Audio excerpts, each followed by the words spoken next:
regular board meeting of Thursday, July 9th, 2020. We are calling to order at 1:32 p.m.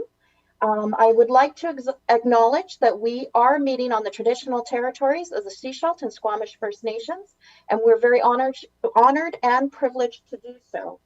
We have an amended agenda in front of us today with a late item added on from the Planning and Community Development Committee from earlier today. Before I look for adoption of the agenda or the amended agenda, are there any other items to add to this agenda at this time? Looking to directors first and also to staff. I'm not seeing anything, so I'm going to ask for a motion to adopt this amended agenda, please. So moved and seconded. All those in favor? Motion carries. Minutes. May I ask for a motion to receive all of our minutes, our recommendations, and we don't have anything there. If I can ask for a motion to receive all of our minutes and recommendations before we go into adoption, please, of those items. So motion to receive all, so moved and seconded. All those in favor? Perfect. Motion carries. So first up, Annex A, the regular board meeting minutes of June 25th, 2020, pages 1 through 8 of your package. May I ask for a motion to adopt these minutes, please? So moved and seconded. Are there any changes, errors, omissions, additions? Seeing none, I will call the question. All those in favor? Motion carries. Is there any business arising from the minutes or unfinished business? Okay, seeing none, we will carry on. We have no presentations and delegations today. Next up on our agenda, we do have reports. First up is Annex B, pages 9 through 12 of our package. Item 3 on the agenda, the Corporate and Administrative Services Committee recommendations numbers 1, 3, 5, 7, and 8 of June 25th, as those other recommendations have been previously adopted. Directors, would you like to pull out any of the remaining recommendations for adoption prior to adopting those as a block? Seeing no one's jumping up, I'm going to ask for a motion to adopt those recommendations, please. So moved and seconded. Any further discussion?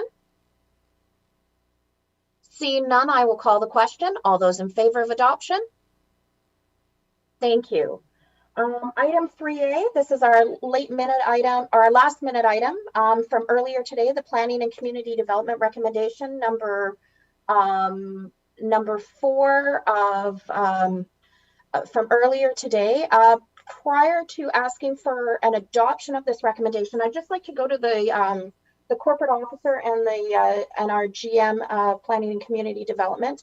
I had a question come up from a member of the public during the meeting after we'd already discussed this at planning, but prior to this meeting on whether or not this was being rushed. So I had a question if this is giving sufficient notice for public hearing that we'll be having on July 21st.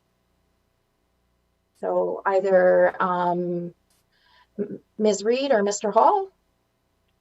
Thank you for the question, Chair. The short answer is yes. Notifications have been mailed and web posting of the information is live, and it's scheduled to be advertised into newspapers beginning with tomorrow.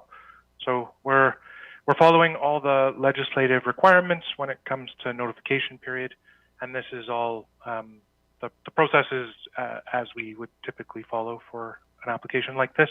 The only step that's different was just that extra step of concurrence with the financial plan and solid waste plan, and that's a formality to be taken care of because of the path that this application took to where it is, but the scheduling of the hearing is per our normal processes and per legislation.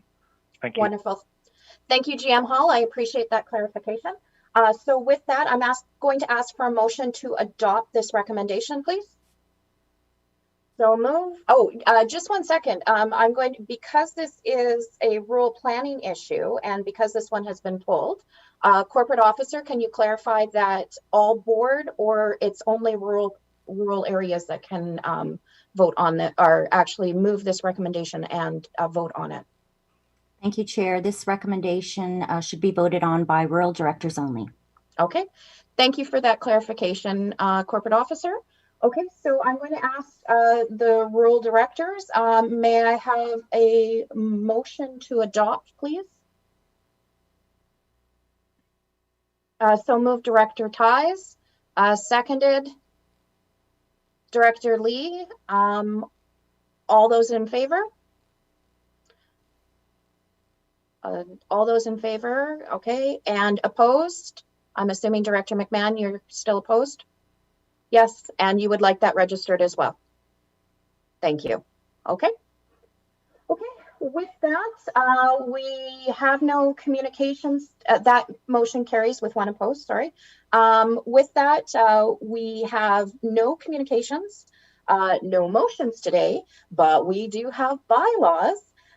So the first up is the Half Moon Bay Official Community Plan Amendment Bylaw number 675.3, 2020, Annex C, pages 13 to 14 of the package. And this is to move second reading, please. This is for electoral area directors only. May I ask for a motion for to move second reading of Half Moon Bay Official Community Plan Amendment Bylaw number 675.3, 2020.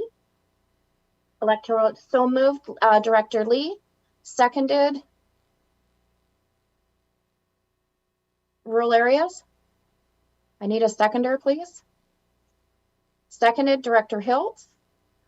All those in favor of second reading on this? Or sorry, Director Ties, you had your hand up. Did you have a question on this? Or? No, I was seconding. Okay, thank you.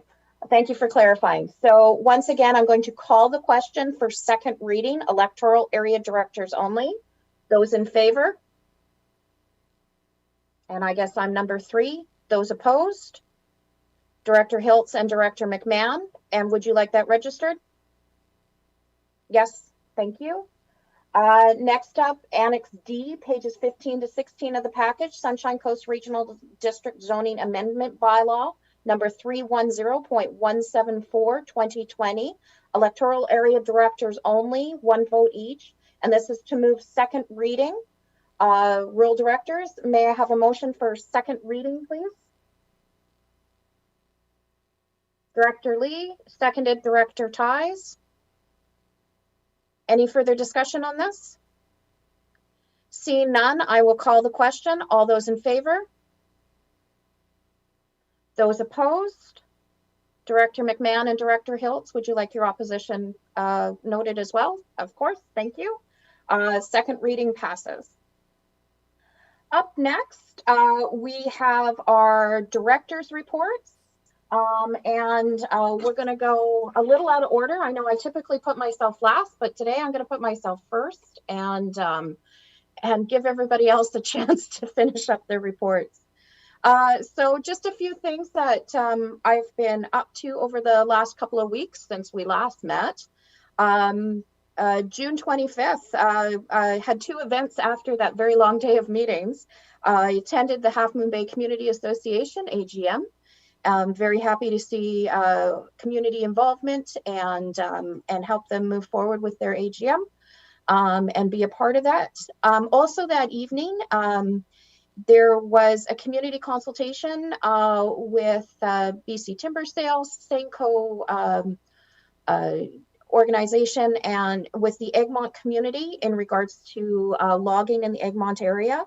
And that was a very interesting, and it was a very interesting evening, lots of information. There are some concerns in the area that I think are being addressed very well by Senco and BCTS. So that process is still moving forward. June 27th, Seashell Library Board meeting. We actually got to electronically meet our new librarian, who will be starting this fall, and as well as review the reopening plan. The Seashell Library is doing a very gradual reopening. They're not fully reopened to the public yet. And they're taking a more gradual approach than what is happening in Gibson's, but they're being very cautious and looking after the well-being of staff as well as patrons. June 29th, I held a Half Moon Bay virtual town hall, and thank you, Directors McMahon and Director Hiltz, for attending and helping out with answering questions when my voice was getting hoarse and I was really getting put on the hot seat about a few things. I have a very engaging community, and it's always great to have extra director support there. June 30th, of course, was our short-term rental public hearing, our first electronic public hearing on the coast, and there's been some interesting commentary happening in our regular media as well as the as social media channels on how well it works, and we had the experience of being brigaded or Zoom bombed in the brigade fashion, which was quite an interesting opportunity to chair, and I think everything went smoothly. Certainly, I have a couple of notes that I'll be sharing with the board on just a couple of things to note. I know our next electronic public hearing, we have one on the 14th that Director McMahon will be chairing, and then one on the 21st that Director Toth will be chairing. So it was an interesting process. We had a lot of community engagement on that, along with the miscreants that decided to pontificate with verbal diarrhea, for want of a better word. It was a good meeting, though. I feel that we gave plenty of opportunity for everyone to be heard. So I think it was very successful. And I would just like to stress how grateful I am for staff support on that evening, between the planning staff, our corporate officer, and as well as our IT department. Our IT department has been phenomenal throughout this process and the whole pandemic, and we are so lucky and privileged to have such an incredible department there, along with the rest of our staff, and being very flexible and trying to deal very quickly with issues as they come forward. And then other events that I've been working on, I went out to Thormanby over the weekend to visit with members of Thormanby Community Association to discuss the Cooper's Green boat launch. And then also yesterday was down actually at the launch, meeting with some barge operators to discuss their challenges, and which was really interesting. And then I'd like to end with, for everyone, the incredible announcement of the funding that we've received for the Cooper's Green Hall. We are incredibly grateful for this. I'm going to say massive amount of money. It's a very large grant that we're receiving through the infrastructure and the ICIP, as I remember the acronym. I can't remember the full thing, but it's a collaboration between the federal and provincial governments. We're very grateful to have that fund and be able to now say that we got that money, and looking forward to seeing how that Cooper's Green Hall rebuild, moving through that process as well. So very exciting, and thank you so much to staff. Congratulations to everyone for that nice amount of money, and also to the community, Half Moon Bay Community Association, for all of their work in helping to secure that grant as well. With that, I'm going to move to the next director on my list, and I have Director Lee. up in Pender Harbor. Thank you, Chair Pratt. I got a few comments to make, starting out with, I'm sure everybody is aware of the, I guess I'd call it a banner that was put up between two totem poles at our school. It happened on Monday night. It was noticed on Tuesday morning. It was a banner talking about not to touch George and Stanley and John A. And it really upset me. You could say it's vandalism, but it wasn't. It was racist and threatening. And it was threatening to a large portion of our local residents, many who are my relatives and lifelong friends. And I really find it bad. It's the best I can say about it. I'd like to find out who did it.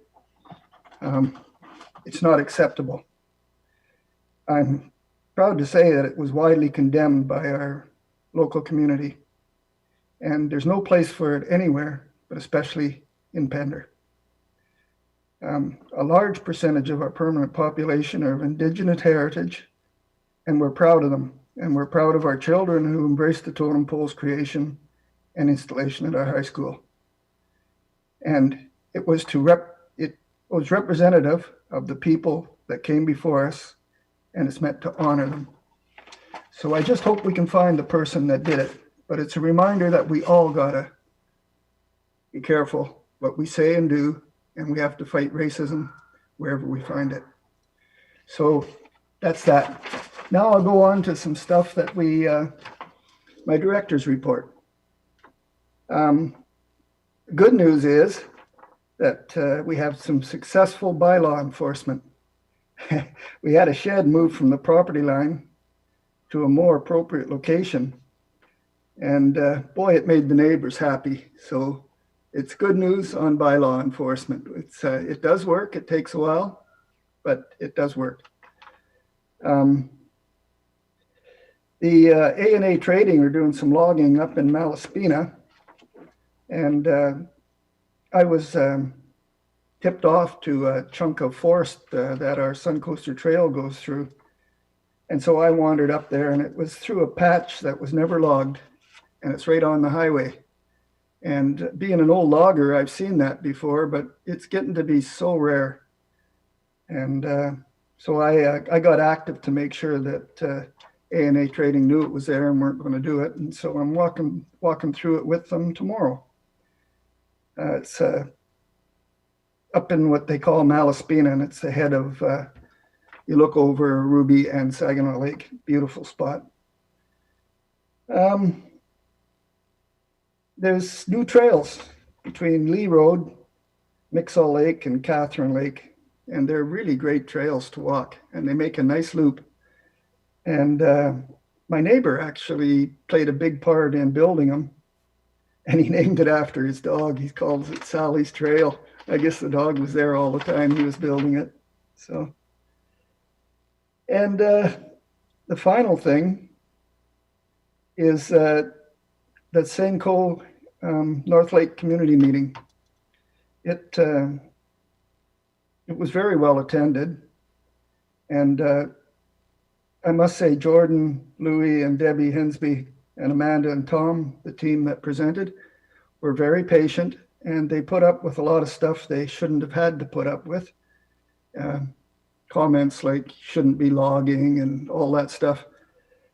It's that wasn't the purpose of the meeting. And I'm suggesting that in future, when there's meetings like this, that we need to have an introduction and make it clear what the discussion is and what is possible to do and what isn't possible to do. Set the parameters for the meeting.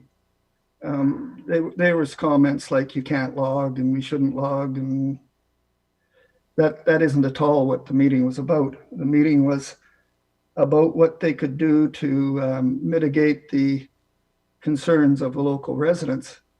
And they've been doing an excellent job at that. And I think it really sets a high standard for everybody that's following. So I tell you, it was good to see, and good to see what can be done. So that's my report. Do I have any questions? A comment, I'd like to echo your words, Director Lee, on the banner that was erected at Pender Harbor Secondary. My children actually were both part of the process in carving the poles with master carver Arnie Jones from Egmont. They're very much community poles with reconciliation in mind, and it was very much a community effort to with the Seashell Nation in bringing these poles forward, and they certainly signify much more than they mean a lot to the community as a whole. And you're right, this is condemned, this is racist behavior. And if the RCMP has posted footage on their website and their social media channels with photos from the outside of the school that were shown. And we just ask the public if they have any information on the individuals to make sure they come forward.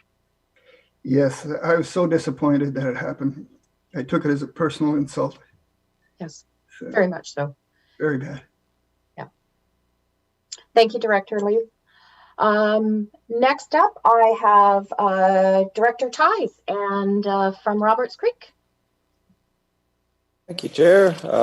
Yeah, I had the opportunity to go and meet with members of the RCMP and the Roberts Creek Volunteer Fire Department down at the Roberts Creek Pier, which has been a bit of a problem area as of late. The problem seemed to stem mostly from two individuals that seem to, one of them's actually there's apparently an open case, and then the other one is somebody that has just seems to cause trouble everywhere they go. So, but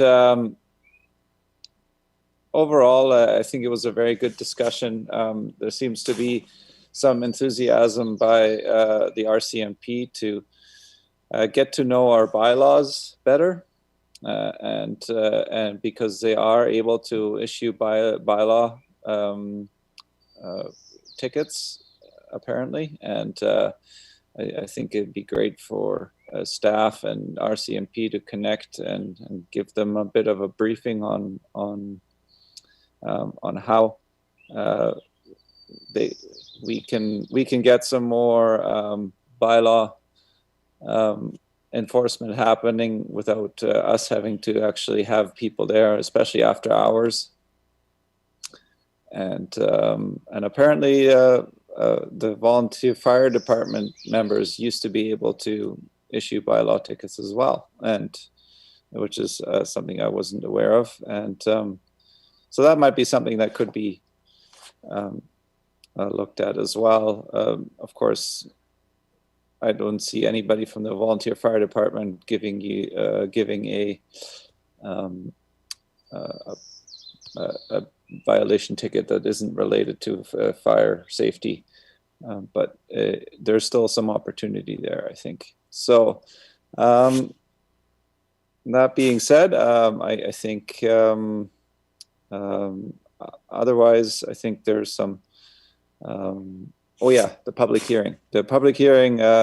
Thank you for staff, and thank you for Chair Pratt and Vice Chair Seegers for running a good meeting, and there were certainly some learning points out of that one, and but I think everybody got their say, and I think it was a good meeting. So thank you again to everyone involved for setting that up, and that's it for me. Terrific. Thank you, Director Ties. Next up on my list, I have Elphinstone and Director McMahon. Exciting, waiting to see who's going to be next. So my life right now is I go to Zoom meetings. I try to be thankful that it's raining again, and I pick slugs out of my vegetable garden. The weather has put a damper on beach activity in Elphinstone, but I am hoping that we can follow the lead of Roberts Creek there in working on problems. I've had a lot of residents express various concerns about crowding and parking and parties and beach fires. Fires particularly, we've had a lot of them this year.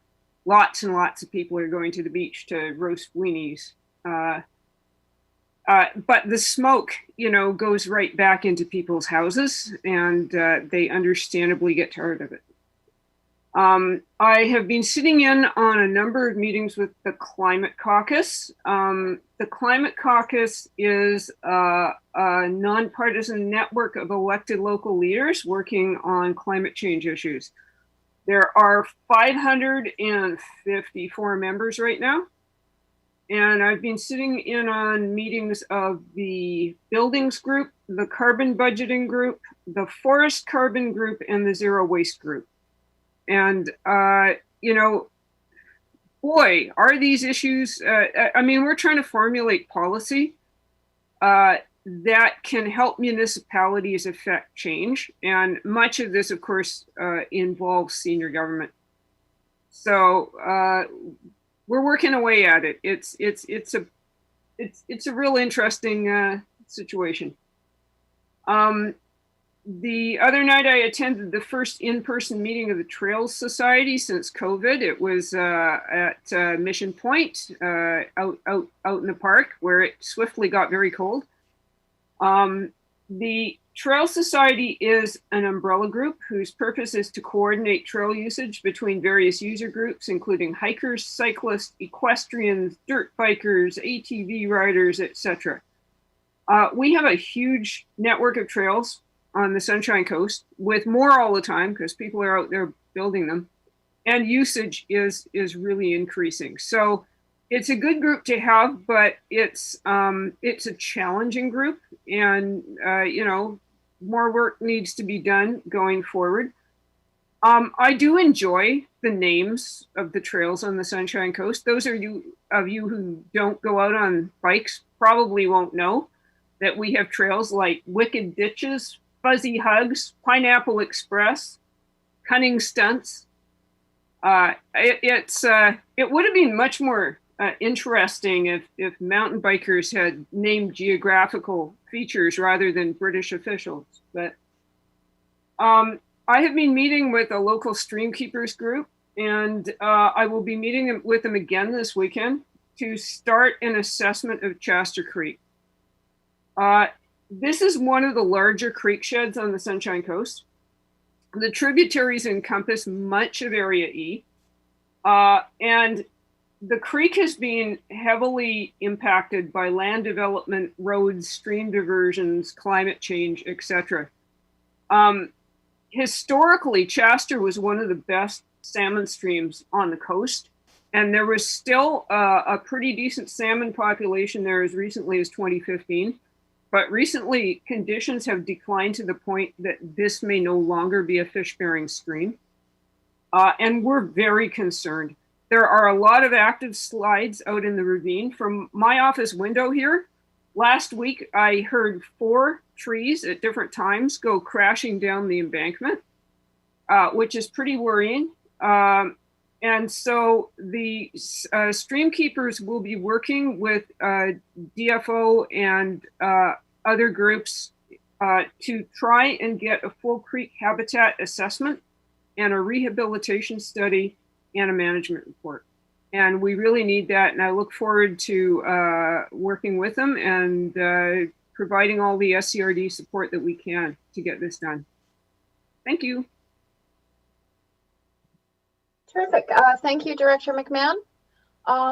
Next up, I have Area F, West House Sound, and Director Hiltz. Thanks, Chair. I'd like to join in on the condemnation of the racist behavior in Pender Harbor, and my condolences to the community who it's affected. It's really difficult to manage, and I can see how it's affecting you personally, Director Lee.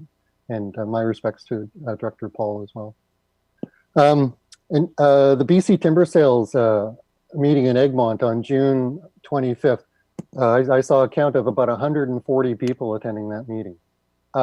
It was impressive for me to learn about that relationship between Simcoe and the foundation agreement and the province. It was extremely informative. And one of my takeaway for this is the province wants revenue from trees. That's clear. And as we've settled, we cut down the trees that were close to us 100 years ago, 120 years ago. Those trees are ready for harvest again. So we harvested the trees close. We went out into the hinterlands. We harvested those. We're coming back, and people are finding that they're up against Crown land, which are provincial forests. And how do you remove? How does Crown land not get harvested? You got to remove it out of the working forest land base. That's what I heard. So anytime you got Crown land that they want to log up against residential, you got to remove it out of the working forest. Thank you for that. I learned more in that session about logging so far in the term. And thanks to Chair Pratt for the Half Moon Bay Digital Town Hall. That was interesting and exciting. And yeah, another way to engage with people.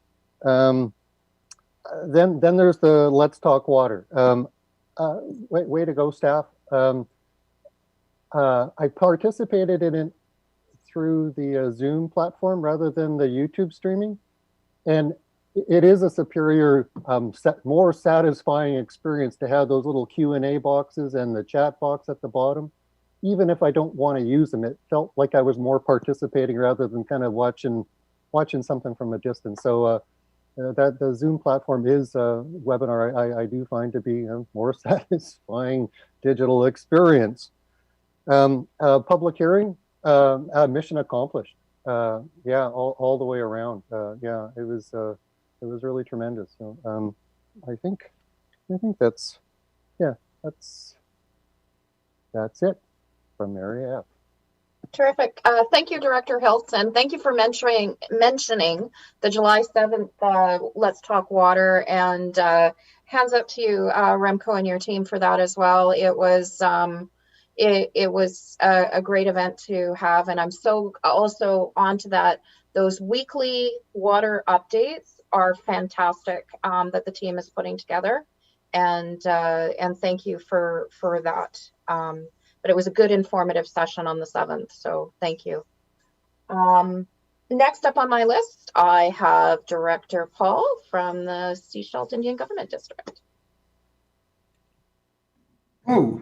I'd like to extend thanks to Director Lee and all those who have expressed some concern with regards to the events that happened up in Pender Harbor over the last few days. It's been something that's been consuming my hours for the having to address. I've been in constant contact with Constable Jahan McDougall and with Glenn Martin, and off to the side, Poppy Hallam. All things being considered, it was a bit of a gut blow to the membership, and I got nothing but a lot of feedback on that end. But when the people started seeing all the positive comments and the support, it certainly took away from the gravity of the acts of a very, very few ignorant few. And I think every community has them. It's just that, every now and again they do pop up and create all sorts of fear for all of us. And thank you for calling it out. Thank you for saying that this is intolerable and we're not going to accept it.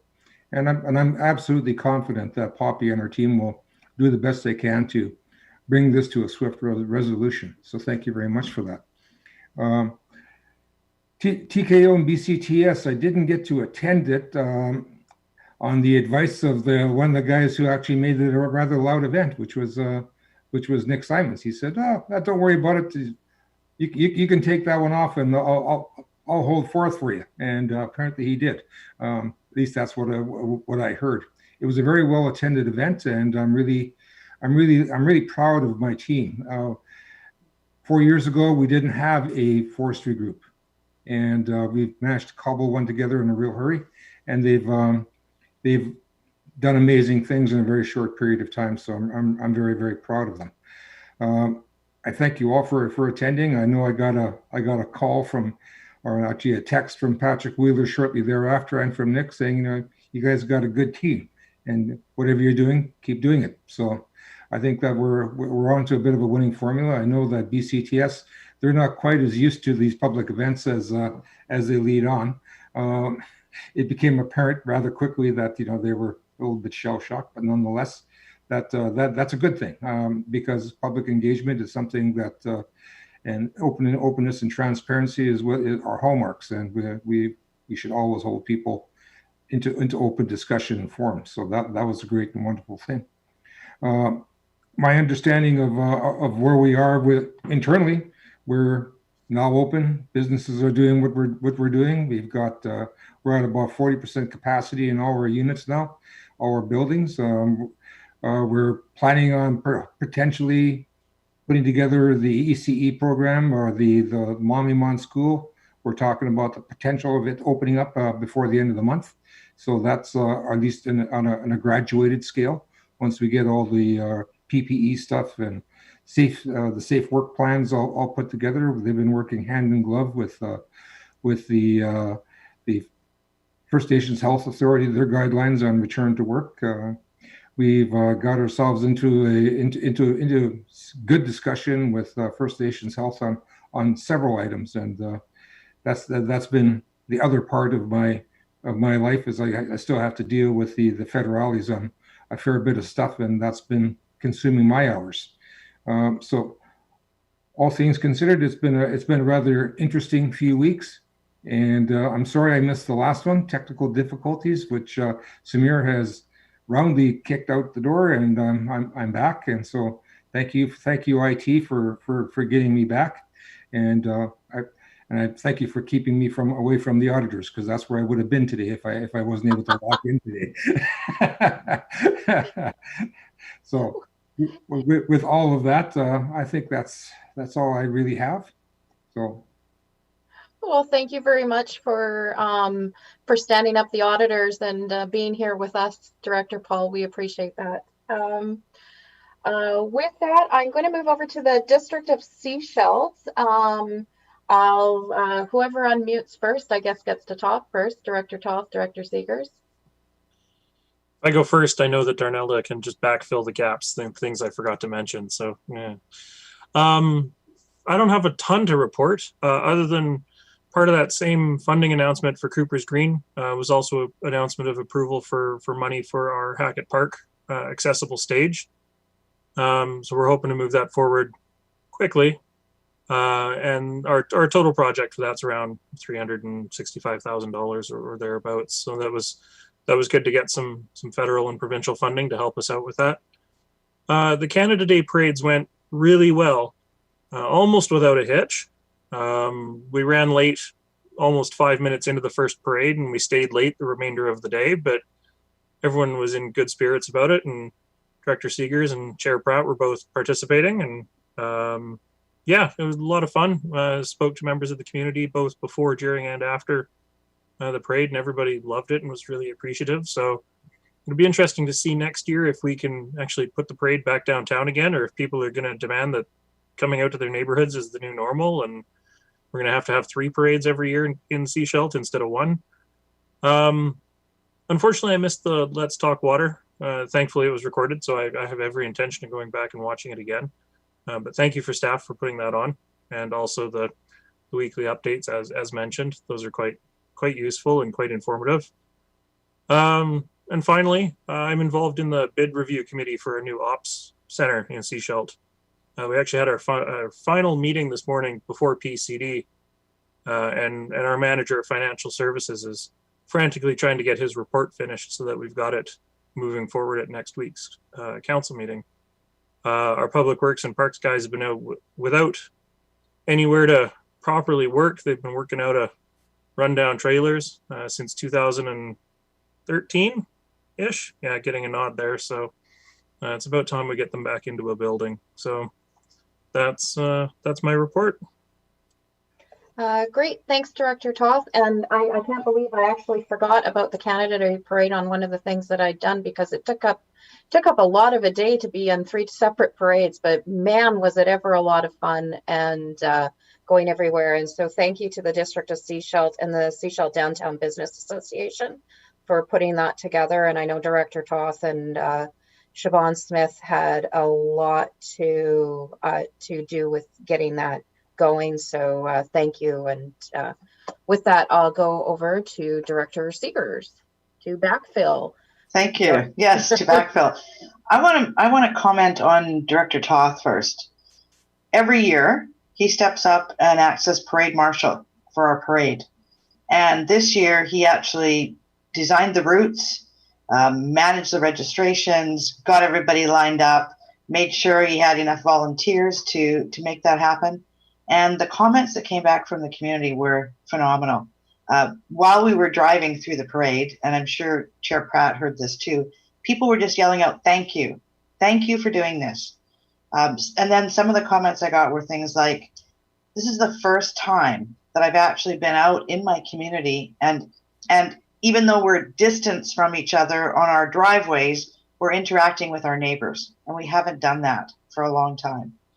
So it was really good feedback from the community, and I think, in fact, somebody just commented last night, called me last night, and said, "You know, I've been watching all these others on TV, all of the, the virtual fireworks, and it's not the same. This actually brought community."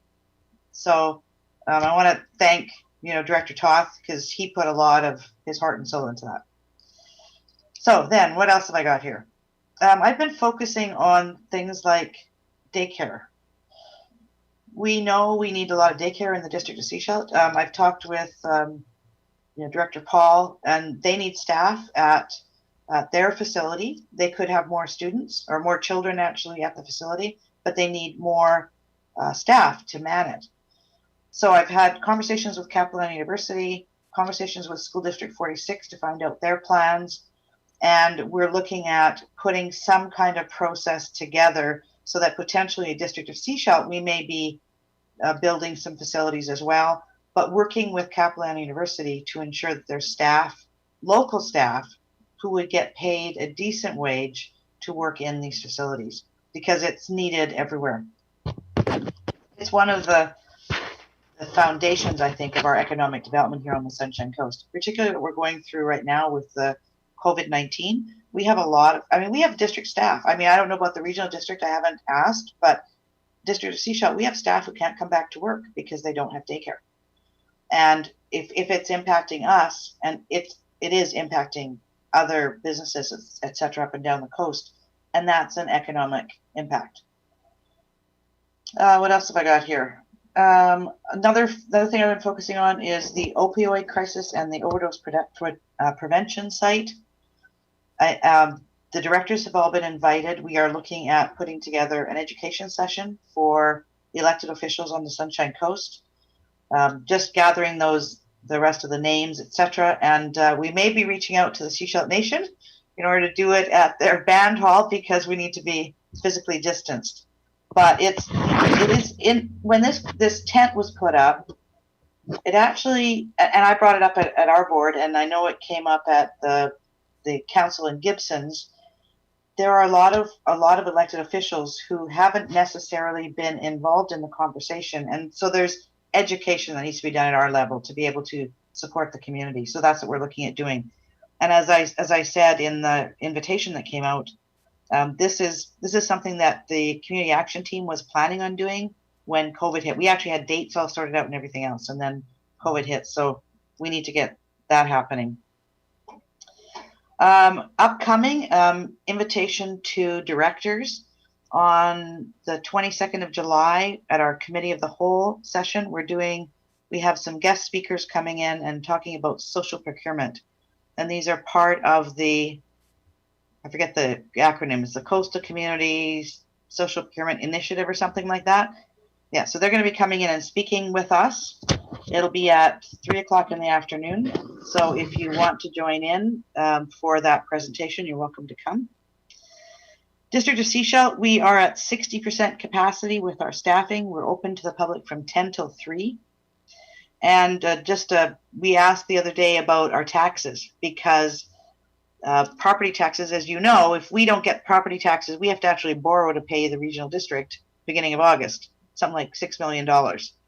So previous years, we've been about 84% for residential, and I was notified it was about 80% of the residential property owners paid their taxes. And even some of the commercial property owners paid their taxes, even though they won't actually incur a penalty until September or October, something like that, based on the provincial rules. A couple of things that are coming up. We had, so RTC, it's, I don't remember what it's called, kitty corner from the Justice Building in Seashelt. They've come back. Their application came to the Advisory Planning Commission this week.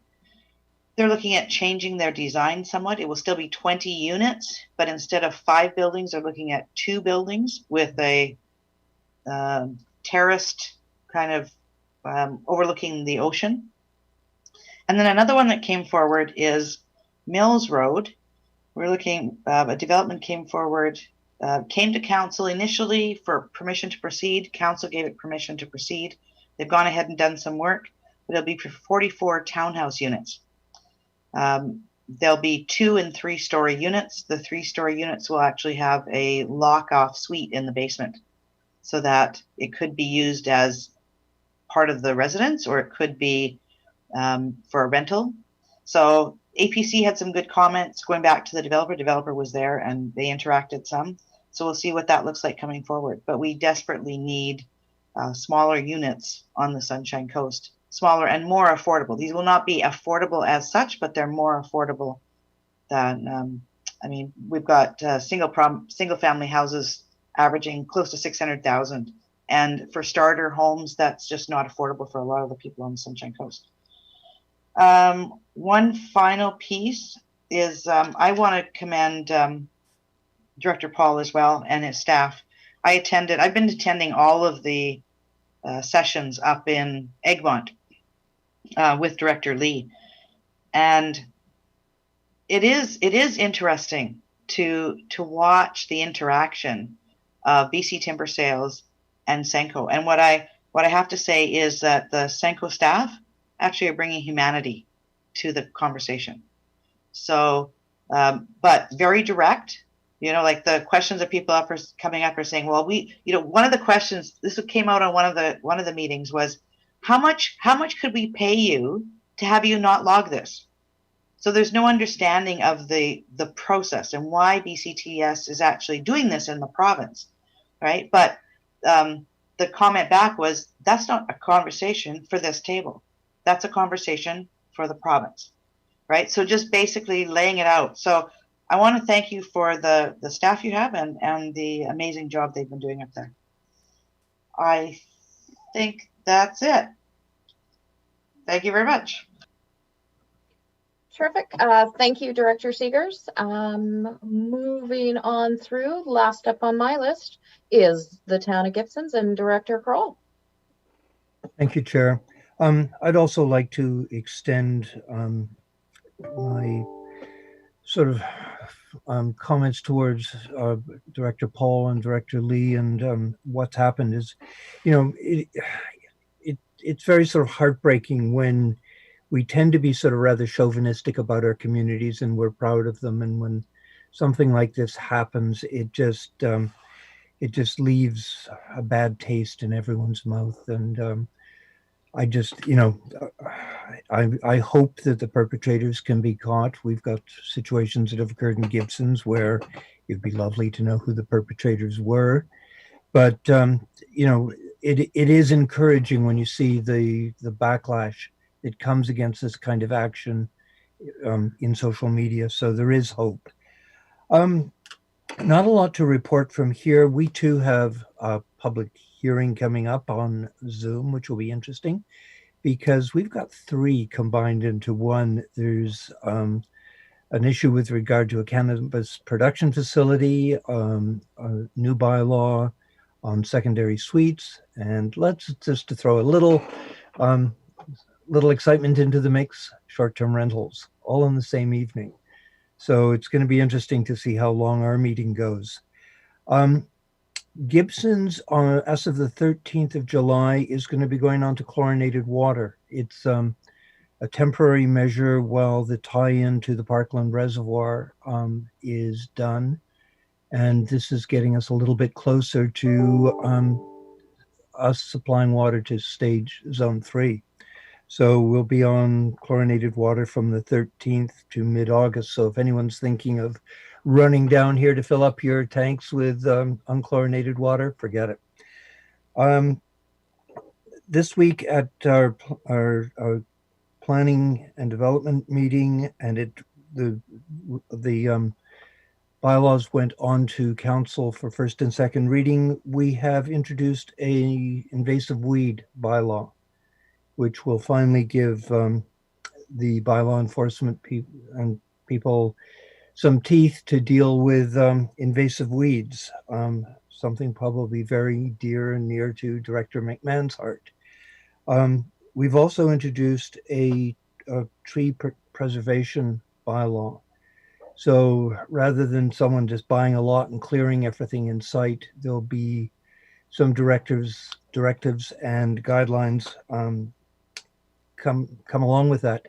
Part of it also in sort of embedded in the bylaw as a part of it, the town of Gibson's received some funding to enhance our stormwater management system, which is through the existing natural assets. And to that end, we received grants to complete a pond behind the curling rink, which will become sort of a stormwater reservoir to gradually release water into the White Tower Park and the Sharman Creek Ravine. So that's sort of an interesting project. And tagged along with that is the Healing Forest Project, which is something I've been pushing since before the election. That's about it from here. Yep, that I think does it. Terrific. Thank you, Director Kroll. So that concludes our director's reports. And I will look to, we have no new business, but I'll look to staff if there's anything that's come up that we need to deal with right now before we make our motion to go in camera and ask for questions from the public. I'm not seeing any burning issues coming up right now. So we do have a motion to go in camera. After we move that, we will take questions from the public. I see we do have one attendee in our session.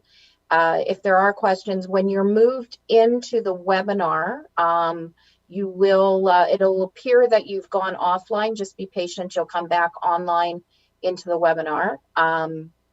So with that, I'm going to ask for a motion that the public be excluded from attendance at the meeting in accordance with section 91A, K, and 2B of the community charter.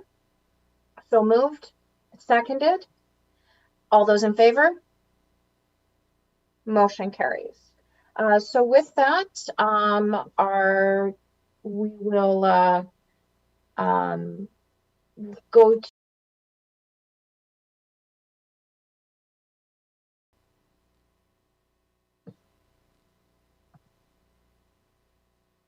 I see, Sophie, we have you as an attendee. If you'd like to ask a question, can you put your hand up and we'll move you into the panelist section of our webinar?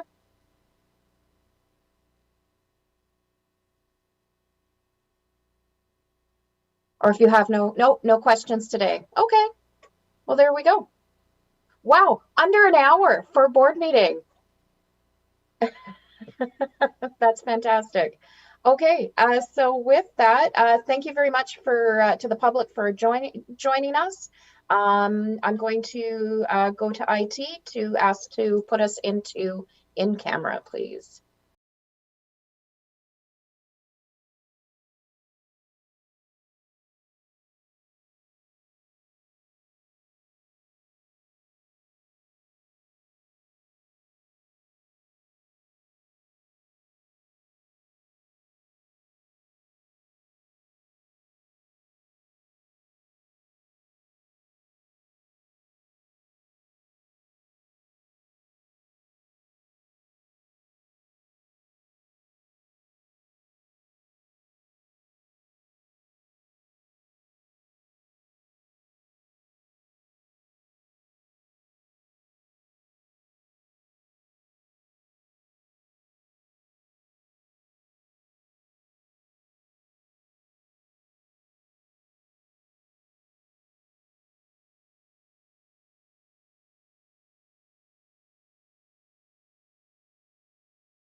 Thank you, and welcome back to your regularly scheduled Sunshine Coast Regional District Board meeting.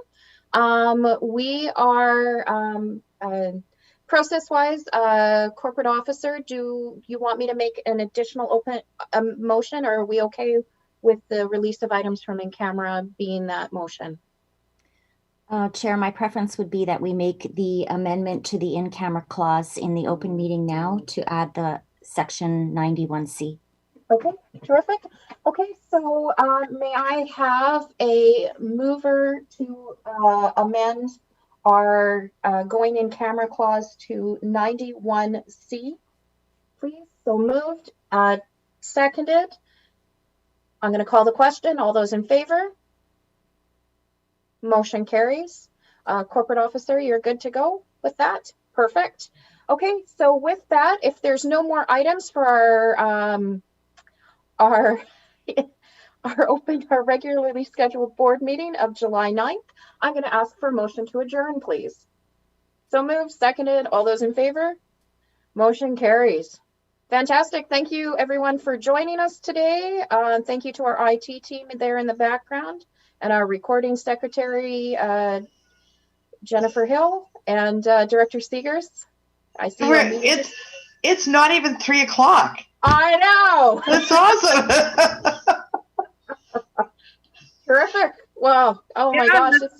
The sun's out. Place. Yeah. I can go do the brakes on my truck now. Right on. Okay. All right. All right. See you. Okay. Bye, Thanks. everyone. Bye-bye. Bye-bye.